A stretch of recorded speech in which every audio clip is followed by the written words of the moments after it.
السلام علیکم پاکستان، حمید نقیبی آپ کی خدمت میں حاضر ہے۔ قدرت کا انتقام انتہائی خوفناک ہوتا ہے۔ کوئی بھی بڑی سے بڑی طاقت قدرت کا مقابلہ نہیں کر سکتی۔ یہی کچھ ہوا امریکہ کے ساتھ، جو سپر پاور کا دعوے دار ہے اور جس نے پوری دنیا کا جینا حرام کر رکھا ہے، جس کی پشت پناہی پر اسرائیل غزہ میں مسلمانوں پر مظالم ڈھا رہا ہے۔ گزشتہ 2 دنوں میں اسرائیل کے حملے میں کم از کم 56 سے زائد مسلمان شہید ہو چکے ہیں۔ لیکن جب قدرت نے انتقام کا فیصلہ کیا تو جدید ترین ٹیکنالوجی، اربوں ڈالر کے آلات، سپر پاورز کی دھمکیاں اور تباہ کن ہتھیار کے باوجود ایک لمحے میں سب کچھ پانی میں بہہ گیا۔ نہ کوئی میزائل کام آیا، نہ کوئی سیٹلائٹ بچا سکا۔ یہ نہ موساد کی تکنیک تھی، نہ CIA کی چال۔ یہ تھا قدرت کا انتقام، جو آسمان سے نہیں، زمین سے نہیں، بلکہ پانی کی ایک بے قابو لہر سے نازل ہوا۔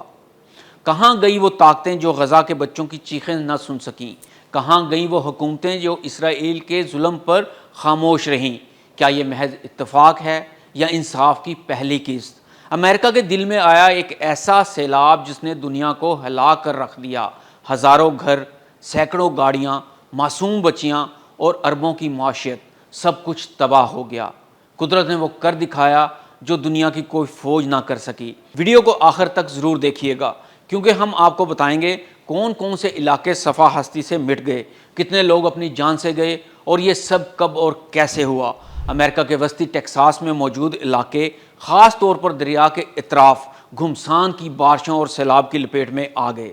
4 سے 5 جولائی کی درمیانی رات میں تقریباً 5 سے 20 انچ بارش ریکارڈ کی گئی، جس کے نتیجے میں گرین ریور نے صرف چند گھنٹوں میں 20 سے 29 فٹ تک پانی کا بہاؤ بڑھا دیا۔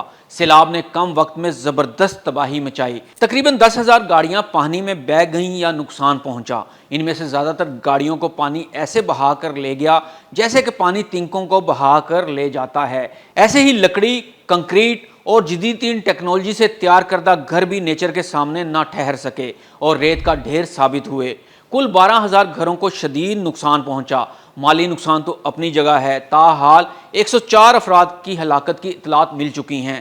بجلی کا نظام درہم برہم اور انٹرنیٹ بھی شدید متاثر ہوا ہے۔ تقریباً 18 سے 20 ارب ڈالر کا نقصان ہو چکا ہے، لیکن خطرہ ابھی بھی ٹلا نہیں۔ ابھی بھی نیچر کا مزید خوفناک ہونے کا خدشہ موجود ہے اور ایک بڑے پیمانے پر سیلاب متوقع ہے۔ اب بھی شدید بارشوں کا امکان ہے، خاص طور پر سینٹرل ٹیکساس اور کنٹری ہل میں۔ ابھی بھی یہ خطرہ فلیش فلڈ واچ کے تحت برقرار ہے۔ تو یہ تھی قدرت کی وہ غضبناک جھلک جو صرف پانی کی ایک بے قابو لہر سے نازل ہوئی۔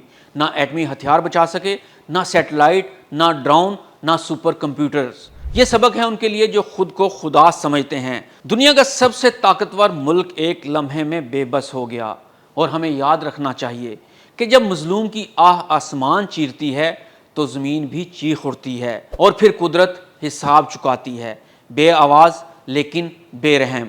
اور آج امریکہ کی زمین پر بھی وہی کچھ ہو رہا ہے جو کل غزہ، شام، یمن اور عراق میں ہوا تھا، مگر فرق صرف اتنا ہے کہ یہ حملہ کسی فوج نے نہیں، یہ قدرت کا قلم تھا جس نے انصاف کی پہلی سطر لکھی ہے۔